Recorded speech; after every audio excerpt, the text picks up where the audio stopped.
오늘 본문을 끝으로 참으로 어두웠던 사사기 말씀이 종료가 되고 있습니다. 사사기 말씀의 처음 시작을 생각해 보면 여호수아가 죽으면서 자신의 뒤를 이을 영적 지도자를 세우지 않음에서 시작이 되고 있습니다. 여러 가지 이유가 있었겠지만 이스라엘에는 백성들에게 이 영적 지도자가 없었고 왕이 없었고 하나님의 특별한 계시를 받은 어떠한 특별한 선지자나 제사장도 없었습니다. 여러분, 한 사회에서 영적 지도자가 없을 때 얼마나 어둡고 얼마나 어려운가를 우리는 사사기 말씀을 통해서 명확하게 확인하게 됩니다. 자연스럽게 이스라엘 백성들은 후손들의 다음 세대 이스라엘 백성들은 자신들의 하나님을 경험하지 못하였습니다. 출애굽의 하나님, 홍해 바다를 가른 하나님, 가나안 땅을 정복한 하나님은 전부 다 자신들의 조상들의 들려오는 이야기들일 뿐 자신들이 경험한 하나님이 아니었다라는 것입니다. 이러한 배경에서 지난 한 달 반 동안 우리가 묵상한 이 사사기 여러 사건들은 우리와 관련 없는 이야기, 거리감이 있는 그런 이야기가 아니라 우리가 오늘날 붙들어야 될 굉장히 중요한 말씀이라 할 수 있습니다.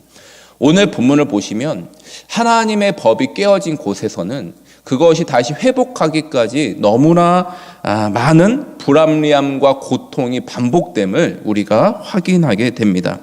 한 레위인의 범죄가 기브와 거민들의 범죄로 이어졌고 이스라엘 전쟁으로 내전으로 이어지게 되죠. 기브와 거민들이 살상되고 이스라엘 연합군은 승리하게 됩니다. 그러나 이 전쟁이 하나님 뜻대로 행한 전쟁이 아니었기 때문에 전쟁에서 승리했음에도 불구하고 고민은 고민을 낳고 문제는 문제를 낳고 있습니다. 여러분, 이스라엘 연합군의 고민과 문제가 무엇이었는지 우리 15절 말씀을 우리 한번 같이 읽어보도록 하겠습니다. 15절입니다. 시작. 백성들이 베냐민을 위하여 뉘우쳤으니 이는 여호와께서 이스라엘 지파들 중에 한 지파가 빠지게 하셨음이었더라. 이스라엘 연합군은 전쟁에서 승리하였음에도 불구하고 베냐민을 위하여 뉘우쳤다 이렇게 기록합니다. 여기서 뉘우쳤다라는 말은 회개했다라는 말이 아니라 베냐민의 상황을 위해서 안타까워하고 슬퍼하고 후회하고 있다라는 의미입니다. 그 이유가 무엇이냐? 베냐민을 처절하게 살육하는 바람에 이 베냐민 지파의 존폐가 그 자체 존폐 위기가 처해지게 된 것입니다. 어린아이나 여자나 노인이나 할 것 없이 다 죽이고 남은 사람은 베냐민 남성 600명만 남은 것이죠. 이대로 갔다가는 베냐민이 존재할 수가 없습니다. 이를 위해서 어제 말씀을 보니까 이 이스라엘 사람들이 길르앗에서 역시 아주 잔악한 방법으로 다른 사람 다 죽이고 처녀 400명을 사로잡아서 데리고 왔습니다. 그래도 200명의 신부감이 부족하죠. 그래서 지금 이들의 고민이 이 200명 부족한 신부감을 어떻게 할 것인가, 베냐민을 어떻게 지속할 것인가, 이 고민에 빠졌다라는 것입니다. 사랑하는 여러분, 원래 이스라엘의 전쟁이 어떠해야 됩니까?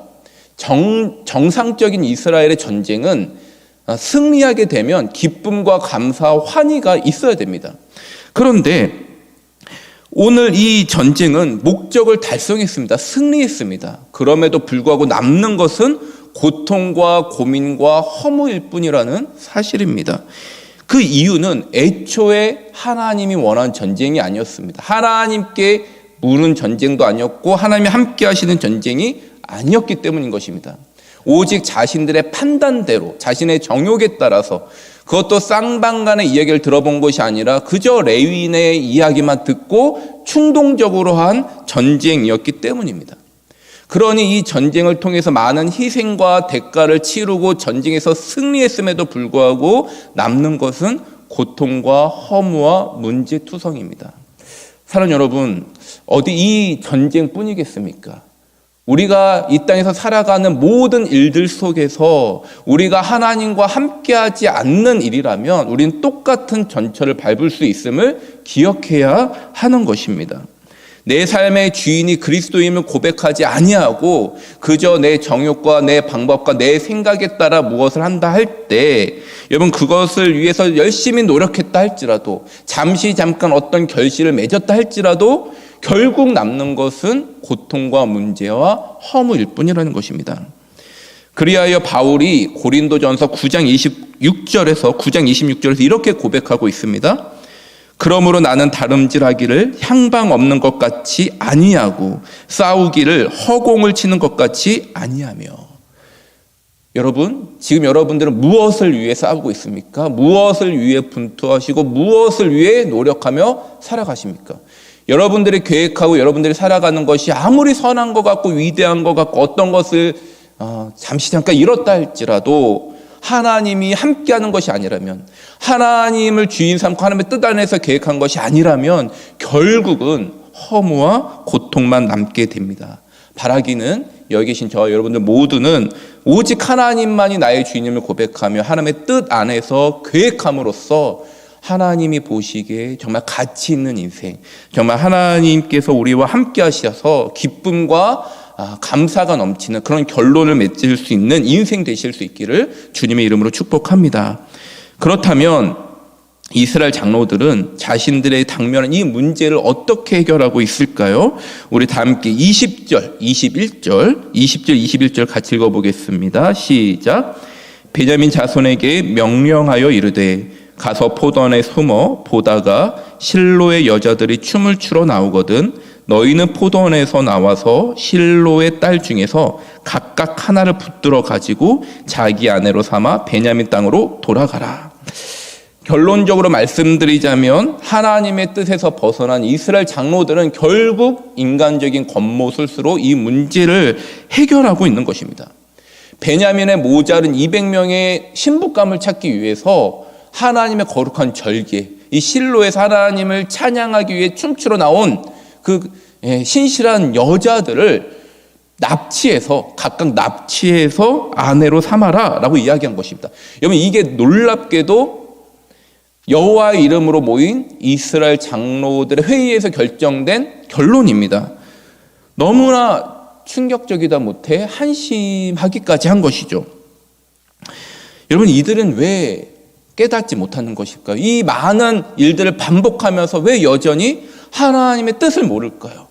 왜 여전히 하나님 앞에 돌아가서 기도하지 않는 것일까요? 여러분, 한번 상식적으로 생각해 보십시오. 이러한 겉모술수가 하나님의 방법일까요? 과정이 악하고 불의한데 하나님이 과연 이를 통해서 의를 이루실까요? 남을 속이는 일을 통해서 하나님이 영광을 받으실까요? 결코 그런 일은 있을 수가 없죠. 하나님은 조금도 어둠이 없으시고 조금도 불의가 없으십니다. 하나님은 완전한 선이시고 완전한 빛이시고 의로우심 자체이시죠. 그러므로 하나님은 과정이 조금이라도 악하면 그걸 통해서 일하시지 않고 당연히 영광 받지도 않으십니다. 역사할 리가 없는 것입니다. 그런데 간혹 우리의 삶을 보면 결과가 좋으면, 결과가 선하면 수단과 방법은 어느 정도 타협하려고 하는 분들이 간혹 있는 것 같습니다. 불의한 방법으로 돈을 벌고 세금을 포탈하여도 내가 헌금을 많이 냈으니까, 내가 교회에서 봉사를 많이 하면 어느 정도 괜찮은 것이 아닌가 생각하는 것입니다.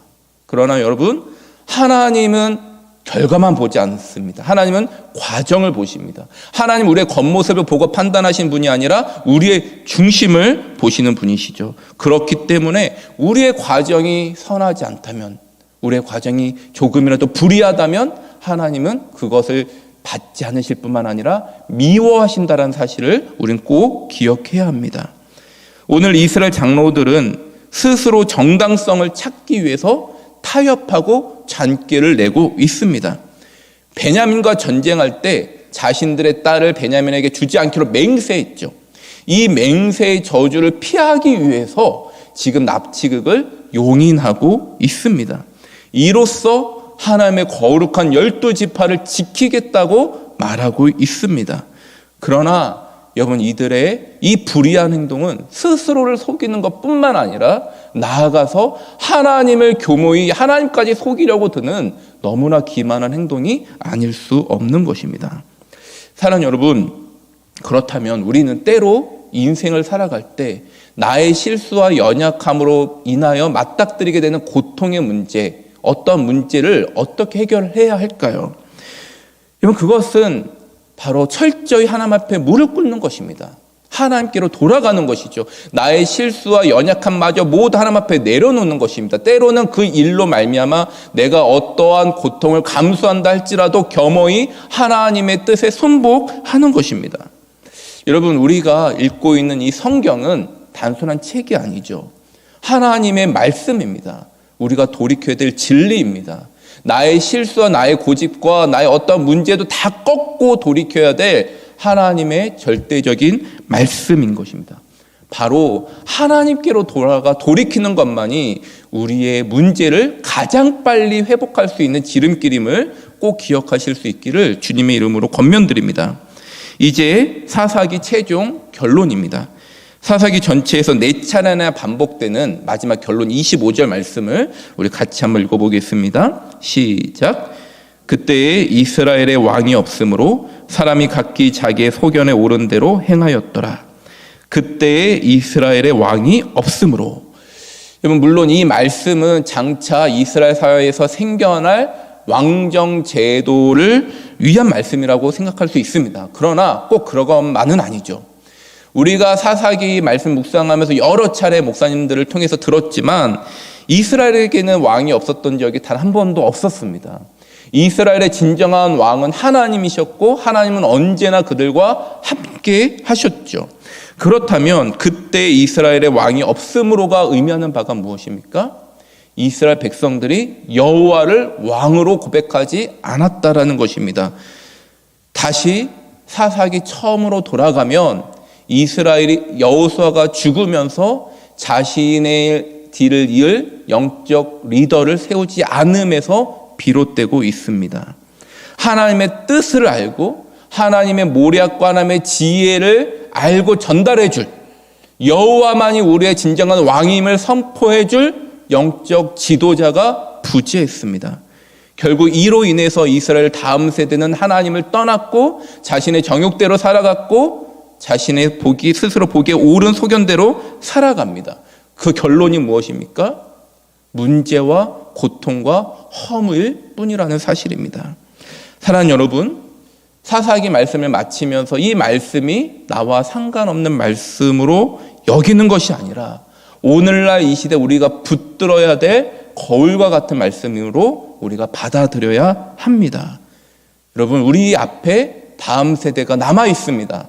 나만 여호와를 나의 왕으로 고백하고 이 말씀을 절대 진리로 받아들이는 것에서 만족하는 것이 아니라 우리 다음 세대에게 신앙을 전수해야 합니다.